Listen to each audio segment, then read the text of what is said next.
కూడా వచ్చినటువంటి నా యొక్క ప్రియమైన సహోదరి మరియు సహోదరులకు ప్రభు నామములో వందనాలండి.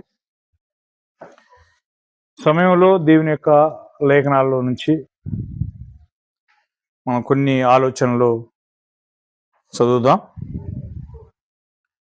దేవుని యొక్క సన్నిధానానికి వెళ్ళినప్పుడు మన మాటలు లేదా మన యొక్క ప్రవర్తన, మన ఆలోచనలు ఏ విధంగా ఉండాలి అనేటువంటి విషయాల గురించి దేవుడు మనకు హెచ్చరిక చేస్తున్నటువంటి సందర్భాన్ని మనం చదివి మనం పరిశీలన చేసుకుందాం.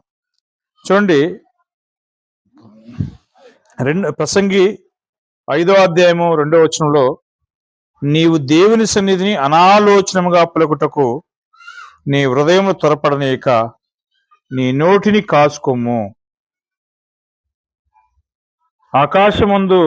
దేవుడు ఆకాశమందున్నాడు, నీవు భూమి మీద ఉన్నావు, నీ మాటలు కొద్దిగా ఉండవలను అన్నాడు. అంటే దేవుని యొక్క సన్నిధానంలో మనం మాట్లాడేటువంటి ప్రతి మాట కూడా ఎలాగుండాలి అని అంటే, మనం చాలా జాగ్రత్తగా మాట్లాడాల్సినటువంటి అవసరం ఉన్నది. మనం ఏది పడితే అదేలే మాట్లాడితే ఏం కాదులే అని చెప్పి ఒకవేళ అనుకున్నాము అనుకోండి, ఏమవుతుందో చెప్తున్నాడు అక్కడ. ఎందుకు అంటే, దేవుని సన్నిధిలో నువ్వు అనాలోచనగా పలకొద్దు అంటున్నాడు. అనాలోచనగా పలకటం అంటే ఏంటి? ఏది పడితే త్వరపడి మనం మాట్లాడు.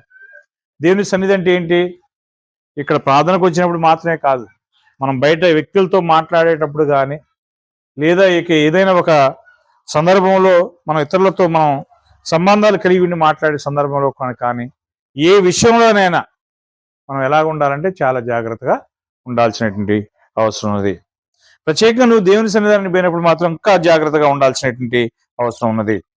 ఎందుకంటే దేవుడు ఆకాశం అందున్నాడు, నీవు భూమి మీద ఉన్నావు కనుక నీ మాటలు ఎలాగ ఉండాలా? కొద్దిగా ఉండాలి అని. అవునంటే అవును, కాదంటే కాదయ్యి ఉండాలి. అంతేగాని నేను అది చేస్తా ఇది చేస్తా అని చెప్పి మళ్ళీ చేయకుండా పోవటం అనేది కరెక్ట్ కాదు. ఇప్పుడు మనం ఏదన్నా ఒక మాట ఇచ్చామనుకోండి, ఆ మాట మీద ఏం కావాలా?